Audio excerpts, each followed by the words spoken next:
Question d'islam par Ghaleb Bencheikh.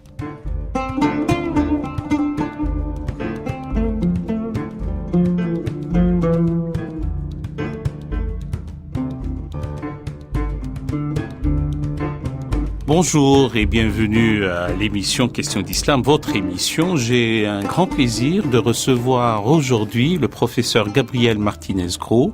Gabriel Martinez-Gros, bonjour. Bonjour. Vous êtes professeur d'histoire médiévale et tout particulièrement de l'islam de cette période-là et au-delà à l'université Paris-Ouest Nanterre. Et aussi vous êtes un fin connaisseur de la tradition religieuse islamique et de sa civilisation. Et vous avez écrit de nombreux ouvrages et de nombreux articles à ce sujet. Aujourd'hui, si vous voulez bien, nous parlerons non seulement de l'Andalousie, et vous allez nous dire si cette Andalousie a été magnifiée outre mesure ou c'est à juste raison, et particulièrement d'un personnage de cette Andalousie-là, un certain Ibn Hazm, dont vous allez nous dire qui est-il au juste. Volontiers. Il m'incombe de donner un peu sa trajectoire de vie. C'est un homme qui est né de mémoire le 7 novembre 994 et il est mort un 15 août, je me rappelle parce que c'est l'Ascension ou l'Assomption, un 15 août 1064 à l'âge de 70 ans, donc à la charnière du fin 10e et puis au-delà de la moitié du 11e siècle. Donc on est dans l'empire ou le califat d'Occident, le califat omeyyade. Voilà. C'est un homme qui naît à l'apogée d'Al-Andalus et qui meurt, en tout cas à ses yeux, dans cette période difficile qu'on appelle, politiquement difficile, j'entends, qu'on appelle les taïfas. Il naît effectivement sous le califat des Omeyyades de Cordoue. Ce califat, il a été rétabli par les Omeyyades qui étaient originaires de Syrie, comme l'essentiel des élites politiques d'Al-Andalus, entre le 8e et le 11e siècle. Après avoir été renversé en Orient par la grande famille des Abbassides, de la parenté du prophète, les Omeyyades se sont réfugiés en Espagne et au début du Xe siècle, ils ont rétabli leur califat, c'est-à-dire qu'ils ont recommencé à revendiquer leurs droits au califat contre les Abbassides de Bagdad et contre une troisième dynastie chiite qui s'était établie dans l'espace intermédiaire, si j'ose dire, la dynastie des Fatimides qui s'était établie d'abord en Tunisie actuelle, puis en Égypte, à partir de 970, c'est cette dynastie des Fatimides qui crée le Caire, qui fonde le Caire en 970. Et donc, les Omeyyades revendiquent de nouveau le califat, c'est-à-dire la magistrature suprême dans l'islam, la succession du prophète, le premier rôle dans la direction des musulmans et des affaires, sinon que nous sommes au Xe siècle.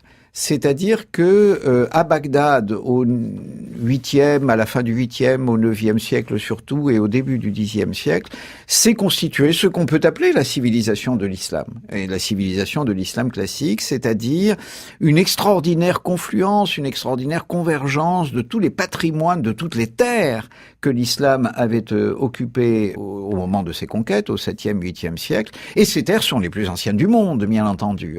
Ce sont les terres où s'est donnée la révolution néolithique. C'est là que ont été inventées l'agriculture, l'élevage, le tissage, la métallurgie et finalement l'écriture et la cité, bien entendu. C'est là aussi que s'est manifestée la grande aventure intellectuelle de la Grèce antique, et l'islam est l'héritier de tout cela. Et donc ce qui fait que il y a du vrai dans l'image éblouissante qu'on a encore aujourd'hui d'Al-Andalus, c'est que devenus califes, les Omeyyades vont s'efforcer d'être à la hauteur, si j'ose dire, du titre qu'ils viennent d'adopter à l'égal des Abbassides, c'est-à-dire qu'ils vont s'efforcer de faire d'Al-Andalus, et d'ailleurs ils vont réussir à faire d'Al-Andalus l'un des très grands centres culturels de l'islam classique.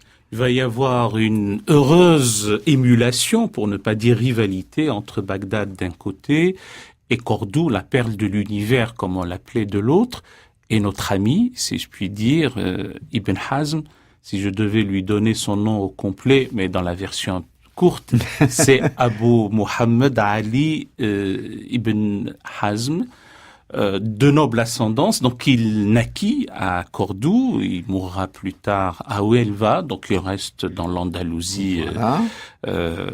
magnifié, en tout cas sous l'apogée civilisationnelle islamique. Il aura une fidélité réelle et indéfectible au pouvoir omeyyade d'Occident. Voilà, alors son père est ministre, hein, pour tout dire, on le lui reprochera d'ailleurs, puisque c'est un homme extrêmement polémique, il faut le dire tout de suite.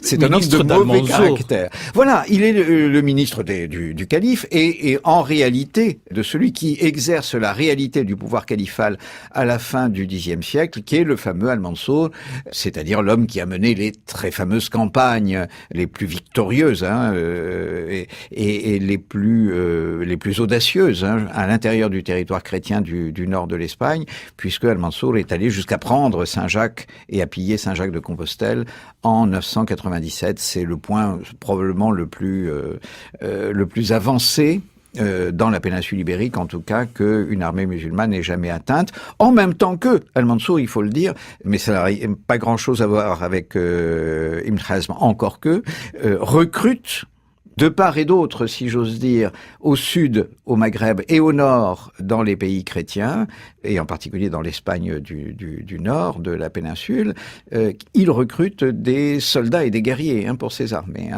C'est-à-dire que son attitude à l'égard de l'Espagne chrétienne ne se résume pas à ce qu'on a l'habitude d'envisager sous le nom de djihad.